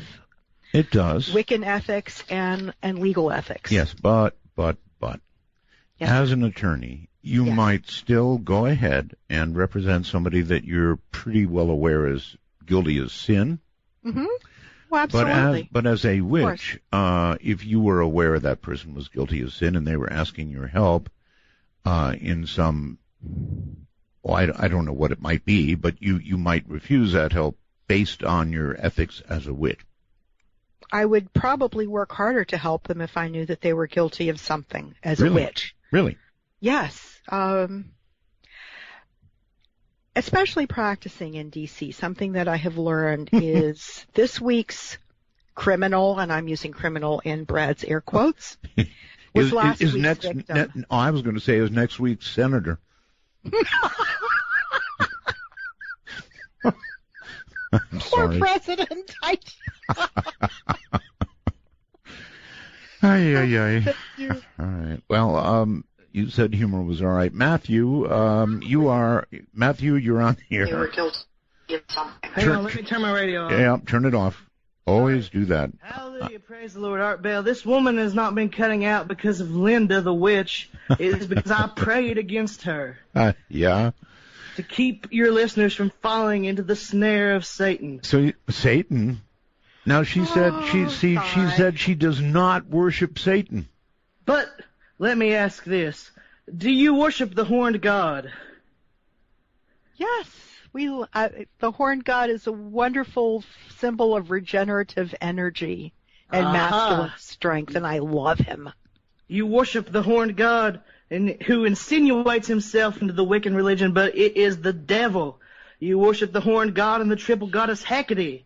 You sell satanic jewelry to calm the working man out of his dollar. Yeah. Oh, dear Really? goddess. Dear goddess. I think I'm probably not quite that bad, Matthew. That's all I can really say. Well, I sort of like you, but I wish you would come to the truth. Come to the Lord. It is not too late. I come to the Lord and the lady. I play both sides of the street. I don't see deity as only masculine or only feminine. So I think I have the best of both worlds, really. How about that, Matthew? What? The best of both worlds, buddy. The best of both worlds. There is only one world, and it is the world of the Lord. This is a wicked and idolatrous teaching. Okay, well. I'm so sorry, Mr. Bell. Debbie Anderson is, I really don't know how to say this in the way it should be said, but she is a very highly placed witch. And I know that's the wrong way to say it. You are way up at the top of the coven. You are conservative. You are old school. And, if annoyed, probably dangerous. Quite possibly. I try to keep it under control. All right. Well, let's continue along and see what we find. If you're up for it. I'm absolutely up for it. I would like to say one thing. Yes. About reincarnation especially. We do reincarnate, I believe, at least in my tradition, as groups. And I'm a witch. I'm an attorney. I'm also a big Art Bell fan, and as such, I've been very nervous today. And I just want to thank the group Art Bell Fans Under Cover of the Night for having been so supportive of me today and letting me chat with them and telling me, being caring and warm and kind. It's a great Facebook group, and they have given me so much support, and I'm so grateful for them. As a general rule, Debbie, and these must be a great group of people, fans and so forth, but as a general rule, I recommend always against reading chat boards while you're doing a radio program, because there will be trolls and there will be people who will come along and attempt to unnerve you. And you're better off reading them after you've done the show. Oh, I agree. No, this was the day before the show when I was saying I'm nervous. Am I going to be okay? Oh, you're going to be fine. They were just wonderful. You're going to be fine. You just, it's one of those things where the next time you and I do a show, and I can tell we're going to do another one, so you'll relax. You'll get used to it after a while. Trust me. Okay? I will. And whenever in doubt, take a deep breath and just plow forward. Ground and center, yes. That's right. Scott, hello. You're on with Debbie. Hi, is that me? That's you. Yeah, I'm sorry, Art. You caught me napping. Debbie, it's so nice to hear from someone from my old stomping grounds, Disneyland on the Potomac. Oh, well, thank you, Scott. Yes, it still is Disneyland. Yeah, 61 square miles surrounded by reality. But anyway, two questions. One is, can you recommend a good book about Blue Star tradition for a beginner? And I like the practical application of what you do, up to and including something that I definitely would like to attract, and that is a window air conditioner. Seriously, it would help a serious health problem that I have that's affected by heat. And also my cat and my bird would be thrilled to be cool and calm and collected. So either of those two things would be very helpful, and I'll listen off the air. All right. Actually, that's a really good question. Is there any application in witchcraft for material gain? Absolutely. It is, in his case, finding where you can go to get such a critter. I would like to address also the first part of his question. Blue Star, the tradition Blue Star has changed over time. The form that is practiced in my coven is a much more traditional hierarchical form than it later became. And the book that I always recommend to people that I think is just an excellent book is What Witches Do by Stuart Farrar, Farrar. Right. It tells it like it is. As far as window air conditioning for health reasons, I wish you'd stayed on because we could have talked about exactly where you are now. I understand you're not in the D.C. area anymore, but there are resources. I don't know if this is permissible or not, Art. I can give an email address, and if he's still listening, I can certainly try to hook him up with some sort of a social service. Okay. You want to give out your home phone number? Give that out. I don't care. I think I'll stick with the email address. Social security number? No, sir. Okay. All right. Email. Go ahead. dcande01@gmail.com. That is my business. Well, it's a general email. Yeah, you know he's scrambling for a pencil or a pen and probably just now has it, so repeat it. dcande01@gmail.com. Okay. And if he gets to you, then you will attempt to help him. I will, yes. With the air conditioner or the health problem? With the air conditioner. I can also, he asked for help with the air conditioner. I would not be so presumptuous as to help him with his health problem. Well, I think it was his pet, but that's another part of our ethics. Okay. All right. I'm really interested in that. I've always been interested, actually, in the ethics of an attorney. And, since I have you on, why not ask? When you really know somebody is guilty, and there's times you know. Oh, sure. Of course. Yes, you can't lie.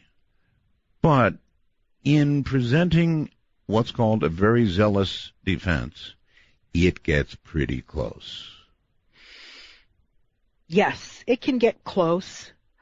We are the only profession, Art, that is self-regulating. Doctors are regulated by the state. Engineers, professional engineers are regulated by the state. Accountants are. Nurses are. We are self-regulating through our state bars. Yeah. And that is something that we never want to have changed. So we actually are fairly strict. But there are, yes, you can, one of the tricks in effective lawyering is to know where that line is and to push right up against it, but not to go over it. Boy, that's got to be a tight rope to walk at times. At times it is very tight, yes. Mm-hmm. Somebody calling themselves Sushi Dog. Hello. Well, good evening, Art. Evening. And good evening, Debbie. Hi, Sushi Dog. Oh, yeah, this is Sushi Dog from Sacramento, California. Mm-hmm. Debbie, I want to understand this hey kitty stuff a little bit better. Okay. And I don't mean the kibbles and bits stuff, but let's say, for example, Art and I are neighbors, and we have a beef. And Art wants nothing more than me to be more reasonable with him in order to solve a problem. So Art goes to you and explains the situation.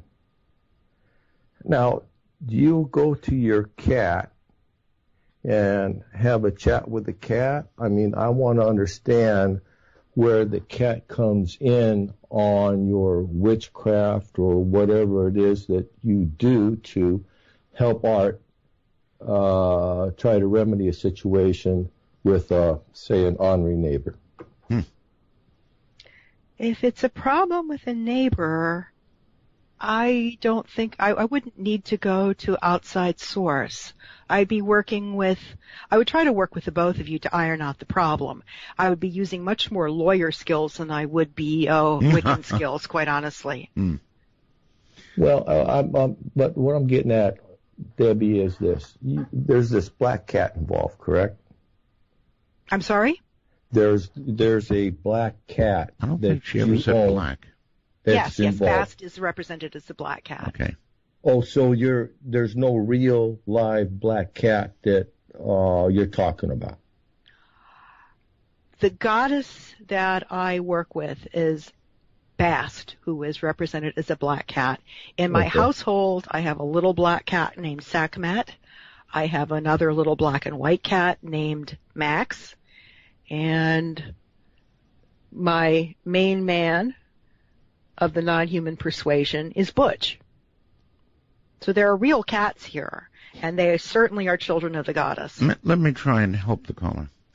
Do you actually pray to the cat, or is the cat just a symbol that you're praying to?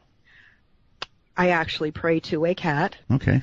When I was in law school and away from my husband and my family, I would invoke her almost nightly and put my head on her paws, and she'd lick me to sleep. Okay. I think that's actually what the caller was asking. May not be the answer he wanted, but I think Well, you're spot on, Art. See, I'm still... She's now that situation she just described, Debbie just described, she was putting her head on a real life cat. I'm having a problem with this real life cat, and Why? I know she described her cats at home. Why? And this mystical cat, this goddess cat. Why are you having this problem? It's what she believes. Well, no. It's. And actually, you know, if you and I had a problem and I had to go to her about you, I'd have you hobbled. Look, okay, when she does her witchcraft, does she actually talk to a real live black cat? Yes, I think the answer is yes. Debbie? A real live, a goddess black cat, who I believe is a real manifestation, yes. Yeah, I think he just couldn't believe your answer, is what I think. Probably not. Right, okay. Yes, I believe in a big black kitty. There you go. Let's go to Seattle, Washington on the phone. Hi. Hey, Art. It's an honor to talk to you, and I think she's a good witch, and I want to tell you one thing. Yes? I wanted to tell you that I shot a video of a kind of spaceship, and I took it down to Homeland Security. Okay, sir. See, we've got a witch on now, so... Oh, I know, but she sounds like a good... She is a good witch, but you're off on a different tangent. Oh, I'm happy to get through, and my pleasure. Okay, well, I'm happy you got through. Thank you. Denver, you're up. Hey, Art. Hi. Hey, this is Matt from Denver and part of the tune-in chat. That's a big fan of yours. And yeah, how's that going on there? It's actually pretty good. A lot of the trolls we just kind of ignore. Mm-hmm. So now, they quit, bombarding us with nonsense. So It's been kind of nice. But now, since I've said that, we'll probably have about 30 more. So essentially, I jinxed myself just by answering that. But, yeah, I heard Matthew, the Sunday school teacher. What a trip that guy is. Yes, I think he's related to our friend. I think he might be, and I thought it was funny that he always has his device up, but he's kind of a mouth breather on the mic, so it's almost like you want to tell him, Matthew, turn down your CPAP device. But yes. So yeah, I'm having a good little trip about that. He's always a good guy. But no, I called in because I'd seen this. But has Debbie ever been on anything before any of this? I haven't really heard of her. No, much. I don't think so. I think in the broadcast world, this is pretty much it for Debbie, but she might have been on something. Debbie? This is my maiden voyage as a witch, quite honestly. I have been on local radio programs talking about how to interact with the police on the streets. Okay. That's a big concern of mine. And people on the street. Yes. We have far too many homeless in D.C. Roughly half of them are veterans, and this is it's terrible. My husband is a veteran. I'm a very anti-war person, but there is a very special place in my heart for these veterans. Okay, caller. Yeah, I mean, you looked kind of familiar. I thought that you were that chick that Buffalo Bob had down, who was his first victim on Silence of the Lambs. But you just kind of looked familiar. I just figured I'd ask. I thought, I was like, whoa, that's got to be her. Don't you think? Doesn't she face. look either like a witch or a judge? Frederica Bimmel, actually. But yes, or a judge. I could see that too. Is that your witch's uniform? Or is that like a modified judge's robe? No, it's they're robes, not judges' robes. Debbie Anderson, and she's being haunted by Linda, or Linda's casting a spell or something. It's really weird. So, Debbie. Yes, sir. So will you be our, I don't know, resident witch? You've earned the title. I would be very honored to, Art. Good. Is it Midnight Fans you're going on? Midnight Fans? It's, I'm sorry, Art Bell Fans under cover of the night. It's Larkin Walken's group. Okay. Love you, Larkin. Okay. Thank you again. All right. Well, there are a bunch of different groups out there, like there are different covens, and so I'm sure this is fine, but be careful. There is another one that I deal with quite frequently called Belgab. They too probably worship the devil or cats, and I'm not suggesting you worship the devil, but maybe cats. Anyway, let's go to Torch. Torch Wood, is that really your name? Yep. Okay. You can call me Torch. Okay, Torch. Hi, Torch. All right. Hi, Deb. How you doing? Have you ever got anybody off on a technicality that actually went on to commit the same crime, as in like murder or rape? And ethically, how would you feel about that? To the best of my knowledge, I never have. That actually is a fairly common question that comes up to criminal defense attorneys. Probably a fairly common. And the way I answer it is this. Problem. If I got a person off and he or she did something else to put them back in the criminal justice system, I would feel very sad that they had wasted that opportunity that I was able to give them. Well, that would hurt a lot. But I think what you're asking me is, would I feel guilty over what they did afterwards? And no, I would not. Yeah. No? No. No. No karma involved there? No, well, no. She has I a did job. The job. She has a job to defend somebody. And that you really got to understand that's what an attorney does. If they don't do it, the bar will go after them.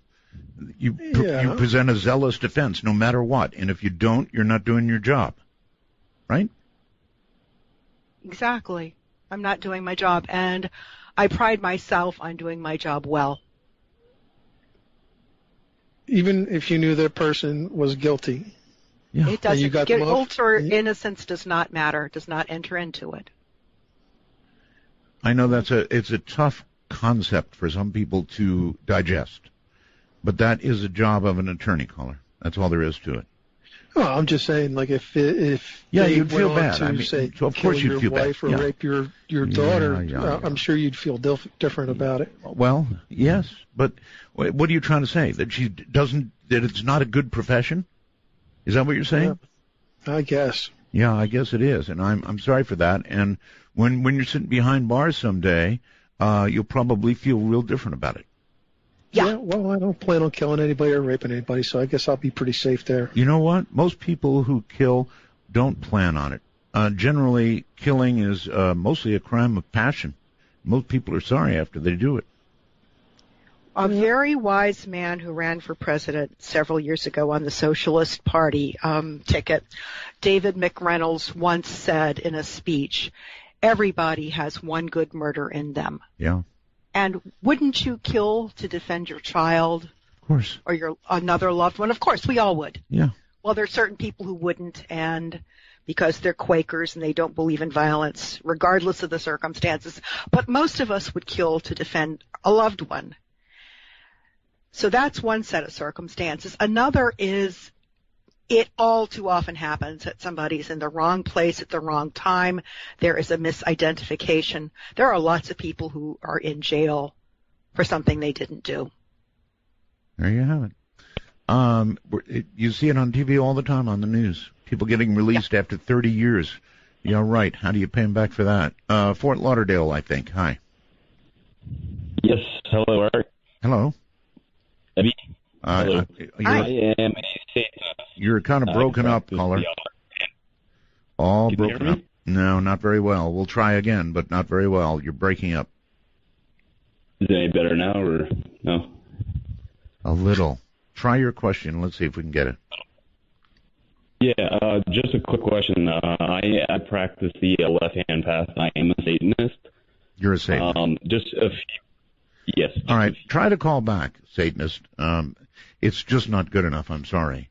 Washington, Georgia. Hello. Hi, Art. Hi. I just have a couple of questions to ask Debbie. Sure.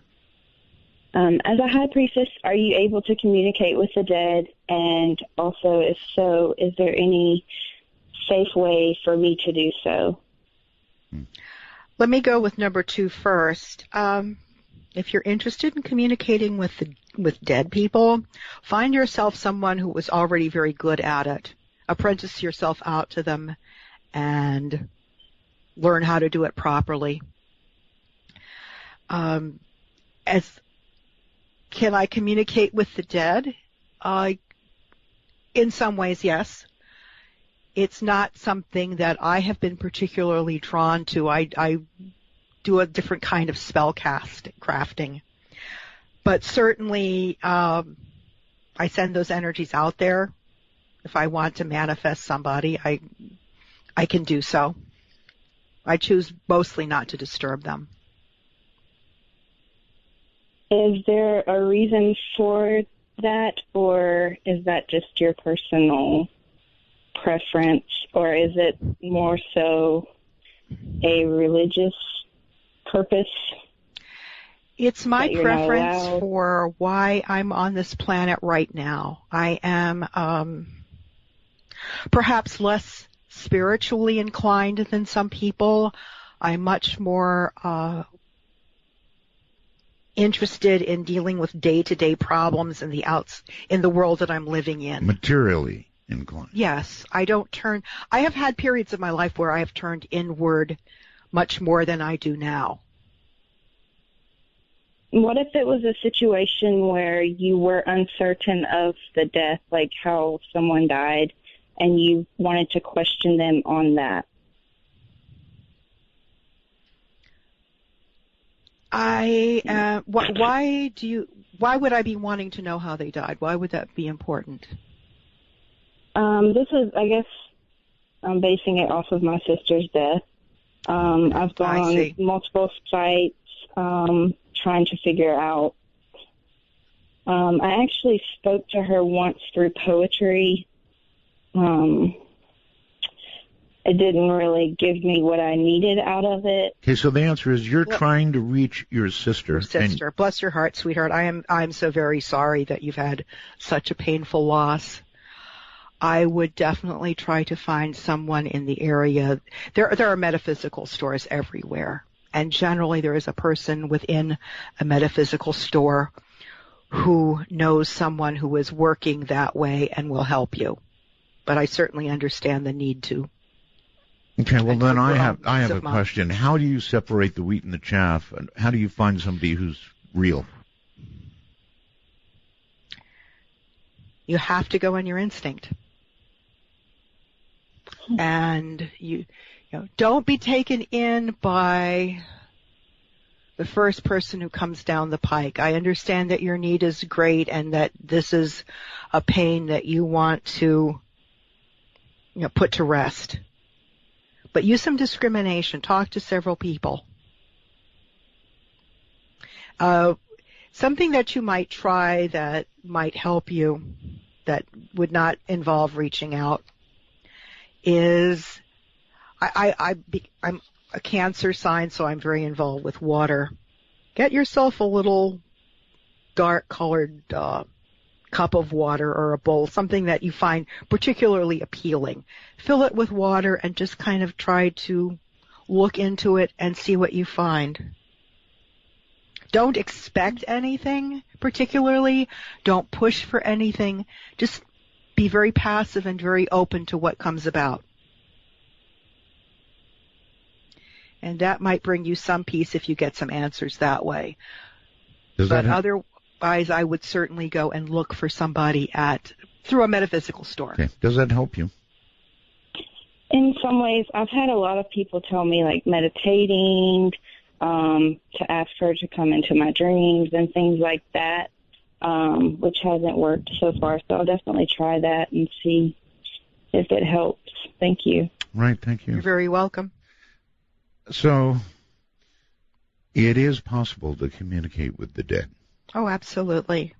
Is it advisable?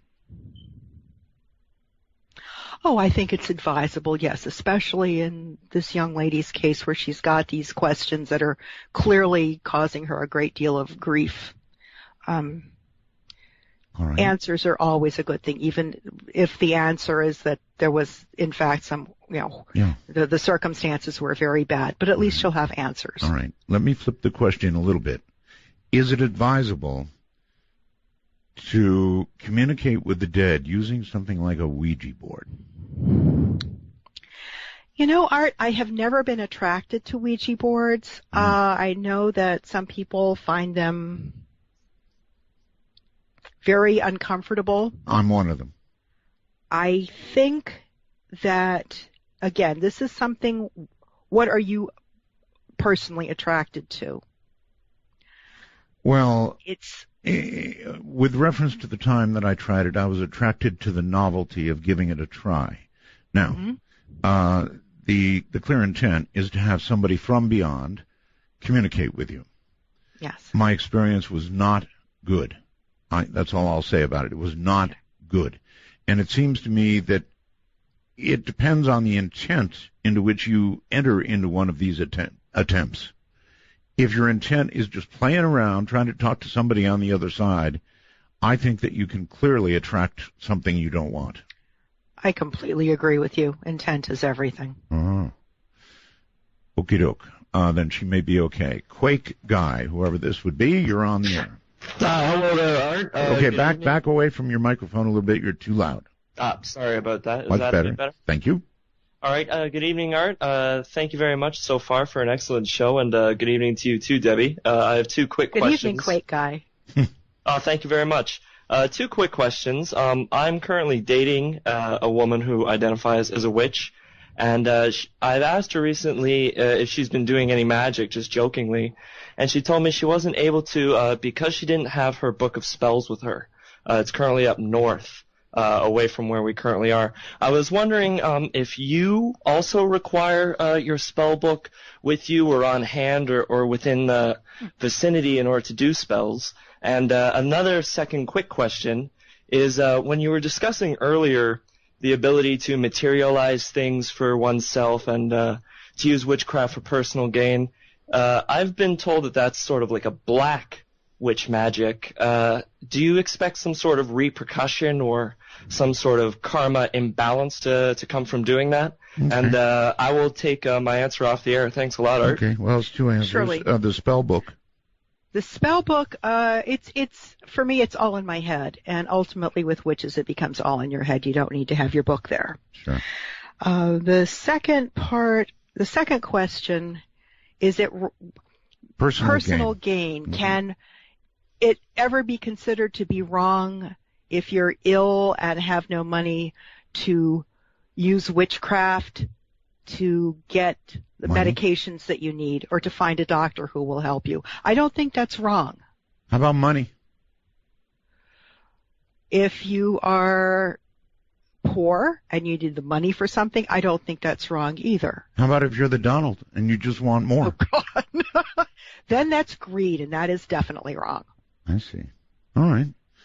Very, very, very, very interesting. Let's go to the phone, and whoever is next looks like Pocatello. Hi. Pocatello, Idaho, you've got about 3 seconds. 1, 2, 3. Buffalo, New York, it's your turn. Hi. Hi, Art. Hi, Debbie. Hi. Art, I just want to real quick tell you that Marlene from Buffalo, and I'm the one that called you the first week you were on the air, and I told you to surround yourself with white light.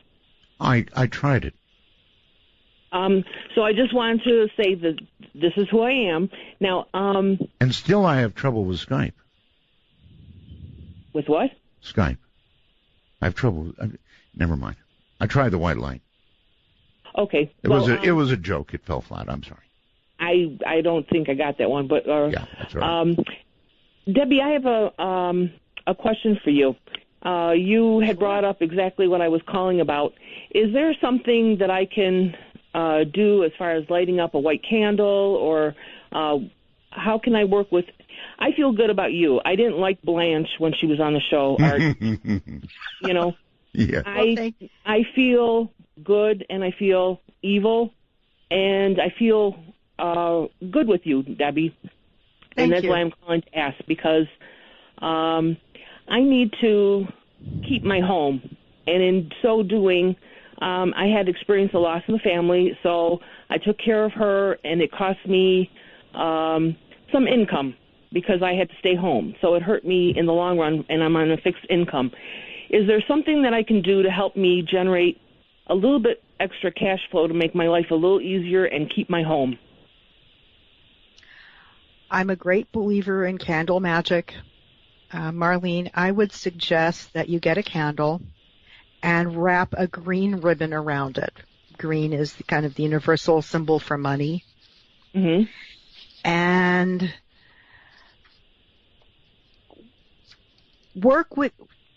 form your intent very carefully. I need so much for this purpose.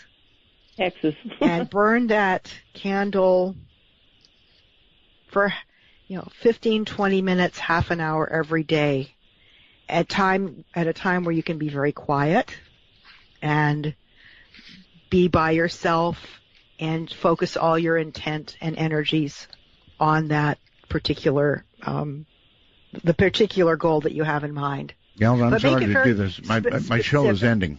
It's ending. You know what? And also, I have a black cat. Her name is Wanda the Witch. And I rescued from the SPCA. So your princess will be happy I took care of a cat. You too, Art, because you love animals. All right. Bless your heart, hon. Thanks. I've got to go. The show is ending. Now, listen.